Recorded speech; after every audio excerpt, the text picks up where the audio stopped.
Well, it's got to be satisfying when one of your employees, kind of graduates and leaves the nest and is out Right. there doing their own thing. It brings honor to you as well as to them. Yeah, yeah. I mean, I don't mind. I don't mind because to live, my philosophy here in this case is totally different. To live, we came to this world to live one life. We don't know what's going to happen. They're here. We have the light here, and I believe that we have to be happy no matter what you are doing. It's that's what that's why the talent, the craft and artisan, it's very important for me because I like doing things. I like doing things. If you don't like what you are doing, you're not gonna it's not gonna give you any happiness. That's what I always use. Your undiscovered talents will take revenge. It will take revenge on you, and we call Uh-huh. it unhappiness. Uh, th- So So that's an important, that's part of the life, the work-life balance experience. it is. It is. You make money or you don't make money. If you're living a happy life, that's gonna give you whatever you need. Well, used one of the mottos that you have at the restaurant is that tradition meets innovation. And so again, as part of this growth curve, the taking over and making this place your own, you've innovated a few menu items that are Yes. uniquely your own. Let's talk a little bit about some of those things that are Sure. uniquely, the East Village pizza experience, so to speak. And I know one of the things that you're known for is the double stacked pizza. Can you talk a little bit about what that is and Of how course. you Double came up with steak. that?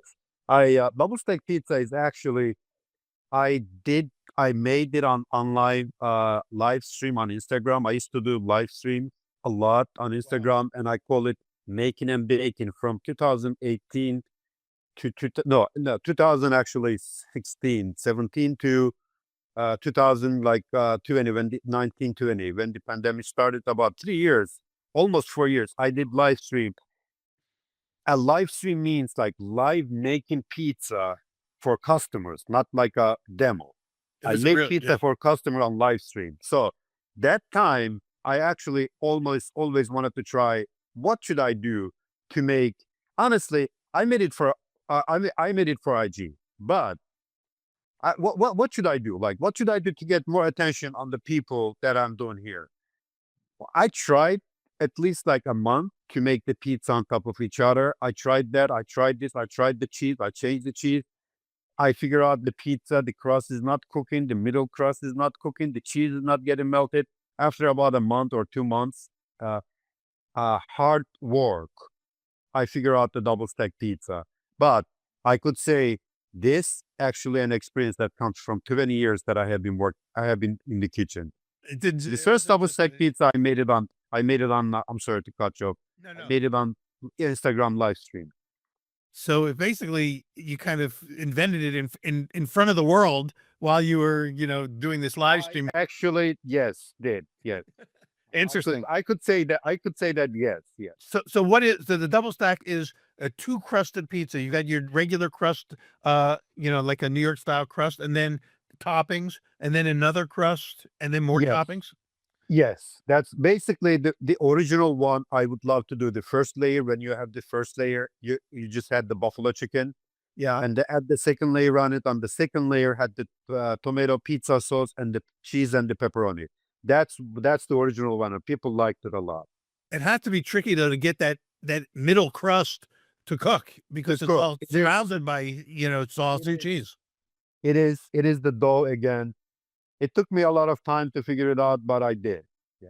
And it's not an inexpensive pizza when somebody wants to, order one of these, they're like, I think of the current menu, it says they're $46 Yes. for any, so Plus that's, tax, and plus they US gotta, state tax. and they have to, and they order it and have to wait for it to be made. How long does it take to bake? For if it's like busy time, let's say Thursday, Friday, Saturday, prime time, busy times, it takes about like half an hour, 40 minutes. But on a regular basis, if it's not that busy, I could make it about like 20 to 25 minutes. Oh, really? And it bakes in the same oven as the other pizzas at the same temperature? It's the same oven, same temperature, but different way of cooking. Interesting. Well, that's just again, and there's some things that have to stay in the shop there, and otherwise, everybody else will be doing it.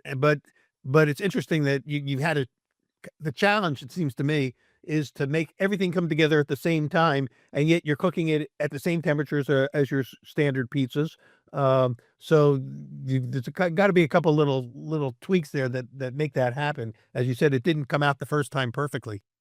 No, it did not. It did not come out. Not first time, couple time, more than couple. Like there, I did actually work hard in a lot. It just after while I do the cooking processing, especially the cooking was the hardest part.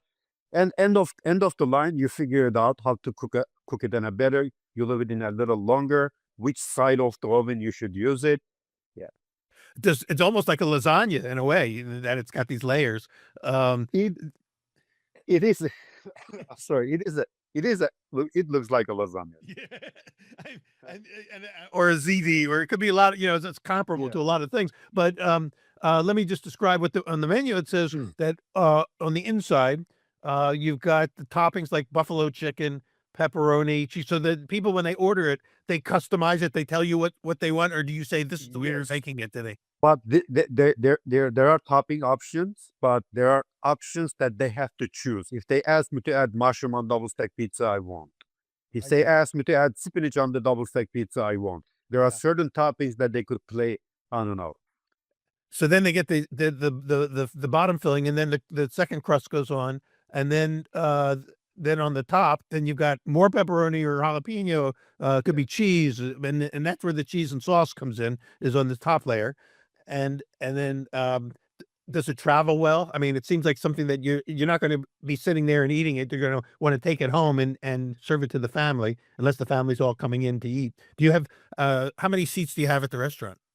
We got like we can have 20 people sit. Not it's not that big. 20 people that can sit. Yeah. So is most of your business, going out in the box? Yes. Uh-huh.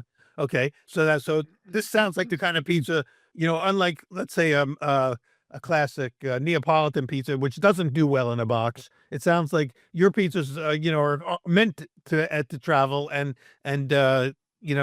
this one especially sounds like it could handle, like It has to be. transported. Yes, it has to be because the material that especially the box material is very important. The liner that you're using, it's really good. I use perfect crust pizza liner. They're really good. They're great. Yeah, and people in the industry all know those folks, and that's become one of the I know them in products. person too. I met them in Pizza Expo. They're very nice, but the product actually is very nice. I always tell them, I don't care about what you're doing.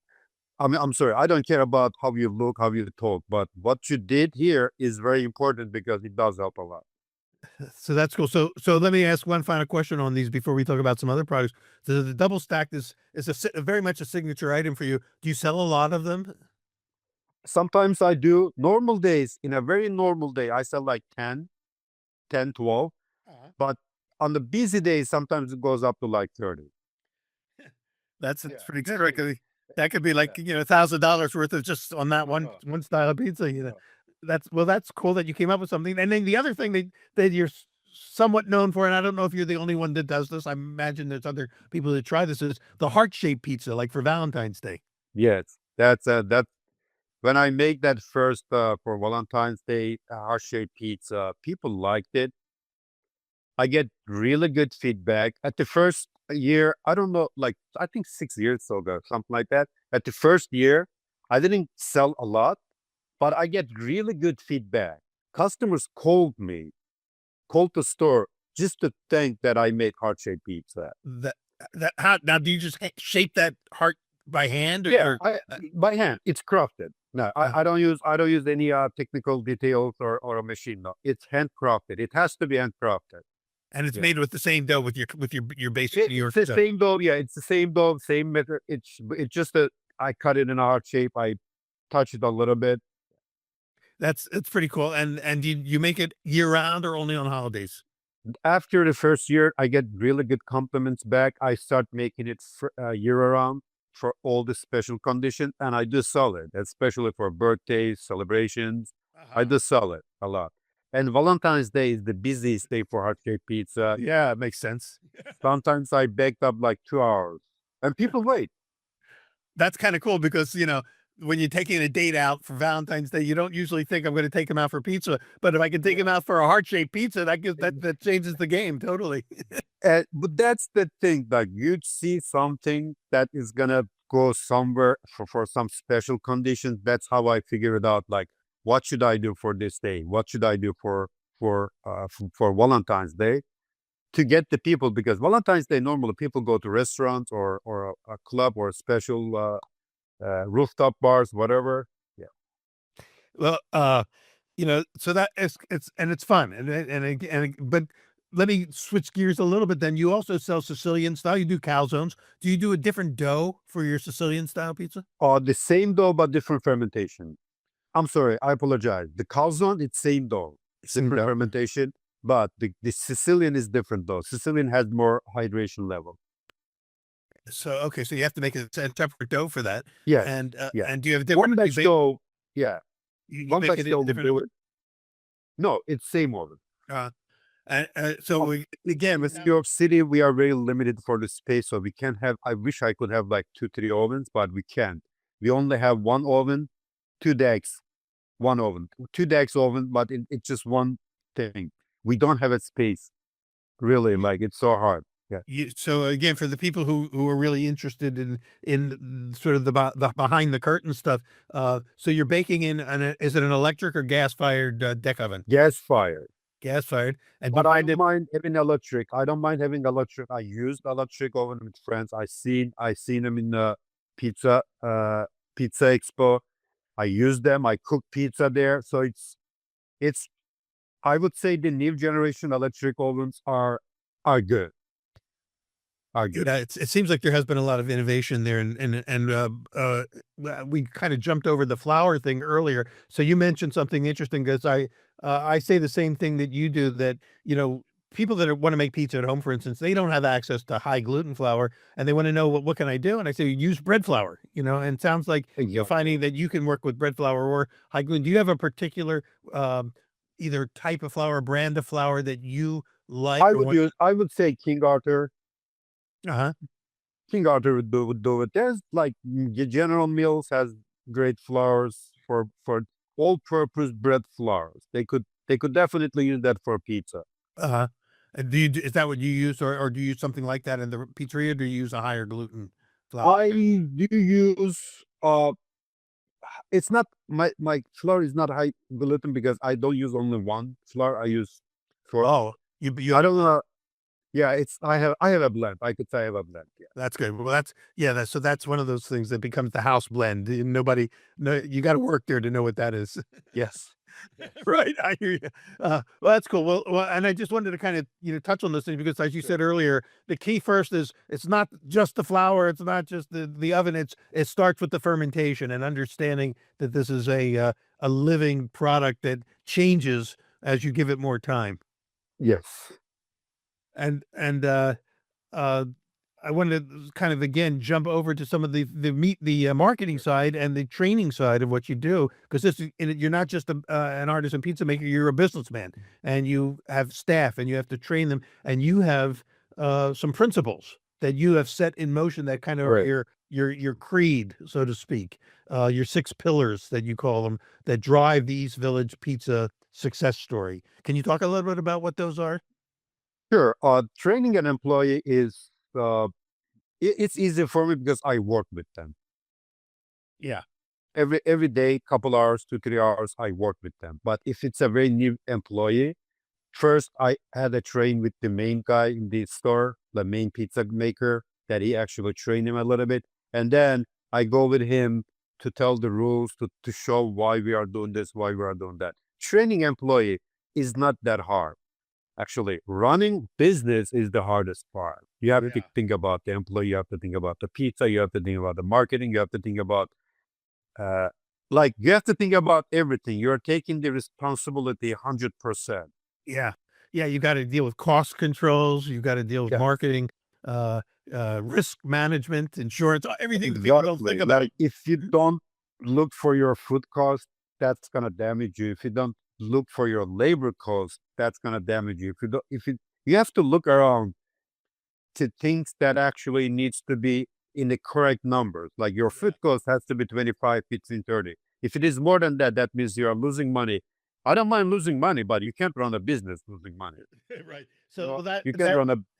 you touched on the thing when I was in the restaurant business too. I always thought in terms of these ratios, like what my food costs ratio, like you said, 25 to Right. 30. You're talking about the percent of the cost of your ingredients has to be under 30% of your revenues coming in, right? 100%. If it's a pizzeria or a regular restaurant, not like upscale Michelin star restaurant, it has to be the food cost has to be lower than 30%. For pizzerias, I would say 27%. But that's really compared to, like pizza chains, like the Domino's, that's a pretty high percentage. You're putting a lot more money and investment into your food costs than a lot of Yes, pizzerias do. A lot of pizzerias are operating at 15% food costs or 18% food costs. So exactly. that's a big commitment on your part, to It have is. that. And then I know in the other parts of that formula have to do with labor expense and overhead expenses and things like that. But the food cost is usually the first place people look at. When you were at Domino's, did they have a formula there that they, in terms of food cost formula that you had to hit that metric? Yes, they do have, like, we had to go below 20% of the Yeah, food cost. there you go. Well, There is, if you are higher than that, that's a trouble. If you go, let's say, if you keep it for 17, I don't exactly remember the numbers right now, what they have, but if we have the goal of 17, we get bonuses. and I guess that one of the advantages of being an independent like you are, if you decide that you can get a better deal from a different cheese company, or you like another product, another Exactly. cheese or tomato product better, this year, then you can make that switch without having to go to the Exactly. corporate office and get permission. Yeah, I don't afraid of changing my cheese. The main thing for pizzeria, I change it sometimes. I change the tomatoes that I use. I don't afraid changing things unless otherwise I find a better one. If it's not better, I don't. You mentioned that you go to Pizza Expo. Is that where one of the places where you go to kind of find out what the new Of opportunities are? course, of course. You have seen everything there. I have seen, like, the ovens, the products, the materials that we use in Yeah. the pizzeria, because that's the main thing for pizza. So I believe every pizzeria owner, that every person that needs to be or want to be a pizzeria, they have to go there at least 2 times before they open their shop. That's great advice for anybody who's listening, who's thinking about getting into the game. And we always say the same thing here as well. Pizza Expo is the big one, but there's certainly other smaller regional conferences that are like that. But go, because that's where you're going to find out, from the experts how to do it. Uh, Exactly. That's what very important from the export. The ovens, let's say that's Morris right. before is there. They have their exports there. You could talk to them. You could get information. You could get everything. That's why Expo is very important. Well, I'm just looking at your 6 pillars, and before we run out of time, I just wanna quickly run down them. Because you talk about number 1, quality and value, so you're committed at 27 to 30% food costs. You're already saying that's a major statement saying you're committed to quality ingredients, Yes. and then innovation, you wanna blend that authenticity with creativity, and that includes the different products that you come up with from time to time, new products, the cheesy garlic knots and the double stack pizzas, and then affordability. So while you're willing to spend more, you also have to keep your customers happy by making the product feel like a good value for them. Yes. And that's a tricky balance to, be able to make it affordable to them, and while you're willing to spend more for the cost. It Uh, is. It is. yeah. But it comes back in loyalty, I'm It sure, from your yeah. customers, And then what else? Freshness. You handcraft each pie with fresh in-house dough, with sauce, everything's fresh, freshly made. Let's see, I'm looking at sort of the notes of your 6 pillars. So freshness. And of course, a lot of pizzerias will say, yeah, we do the same thing. We have those same pillars, but really executing those and being true to them is a big it's a major step. The It is. hands-on, you're hands-on, everything's unlike, let's say, the major chains where things are sort of knocked out in conveyor belts, so to speak. You're doing everything by hand. And then finally, your final pillar is customer centric. your focus is on the customer satisfaction. So, can you speak briefly about how you watch over that? I do listen people, especially the customers. When they say something, I do listen to them. I don't ignore them. This is how you figure it out. And I talk with the people in store, outside the store, when they get to the door, when they get the pizza and they're leaving. I always listen, especially when they have my emails and my phone numbers everywhere. They could reach me 24 hours. Sometimes customer calls me when I sleep, and I do answer them. So having Yeah, relationships with your customers is, one of your values. it is. Yes.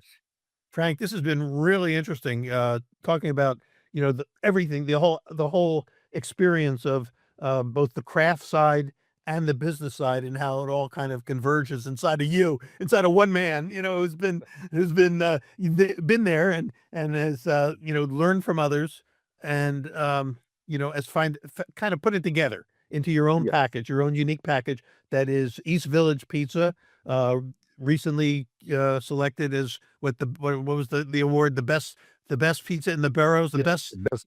Yeah. Best of the borough. best of the boroughs competition. That's The that good day in New York. that was probably a good day for you when you won that competition. It was. Yes, it was. I didn't know I was gonna be one, but it was surprise for me, which is Well, I was happy. Yeah. I'm sure you must be, and it sounds like you got a lot of happy, loyal customers, which is the goal of anybody who's operating a business in a restaurant like yours. So, congratulations on all of your success. I know that it's being in the restaurant business is hard work. No matter how successful you are and how easy you can make it look, you have to work hard and be willing to work hard to achieve this kind of consistent success. And you've been Yes, doing it it now is for very hard.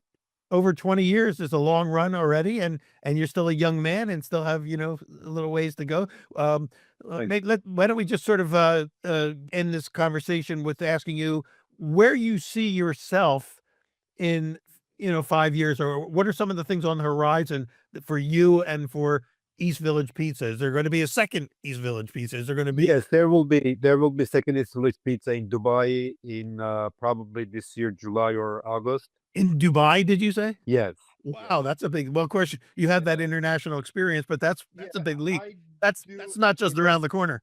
I know, I know. What I wanted to do is I want to have like East Village pizza in every big city, like Milano, like in every big city of the countries, like maybe six, seven, eight, maybe maximum 10, not more than that. And I believe that's it. I'm not gonna go crazy. Yeah. I wanna live a life too Well, while that's eating it. pizza. That's it. Yeah, and when you talk about a big vision like that, that's a lot more work, and that means you got to find another way to stay keep it all in balance. Yes.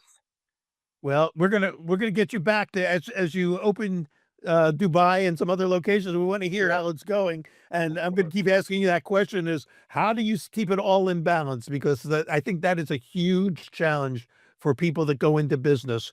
And like you said, you went into the pizza business, initially you didn't know anything about it, then you learned by failing and by learning from others, and little by little you put it all together, but the learning never stops, just like, the quest for the perfect pizza never stops. It never stops. Yes. It never stops. It will not stop and it should not be stopped. When it stops, that means your life is getting falling back. It will never stop. And I don't want to stop. I wanna be like you asked me where do you want to see yourself for Switch Pizza, I answered, but for myself, I wanna be making pizza. I Uh-huh. don't wanna leave making it. I don't even though like I'm 80, I wanna be able to make it pizza because that's my craft, that's my Yeah. artisan that keeps me alive. Beautiful. Well said. Thank you so much. I know you told me at the beginning that this is your second language, but you speak it beautifully, poetically, like a true artisan, and, your love for what you're doing, really comes through, and, we really appreciate that, and also congratulations on all your success. If people wanna follow you, obviously, you're on Instagram, would just go to what, East Village Pizza on Instagram? Switch Pizza everywhere. YouTube, Okay. Instagram, Facebook, Twitter, Threads, and everywhere. And your website, TikTok and when and you the and website. Yeah. for those of you who are not from New York or not in New York, but are going to New York, you can find, East Village Pizza, what's the address? It's 145 First Avenue, New York City. It's corner of East 9th Street. If anyone mentioned about the Pizza Quest show, Yeah. they get 2 slices on me. Oh boy, I'm on a plane right now for that. Okay. Frank, I really appreciate you being with us today. Sure. Thank you for joining us on Pizza Quest. Thank all of you listeners and viewers for joining us, and we'll see you on the next episode. And thank you very much. I really appreciate it. It was an honor for me to be with you talking. We had a great conversation. And thank you again for having me. Thank you, Frank.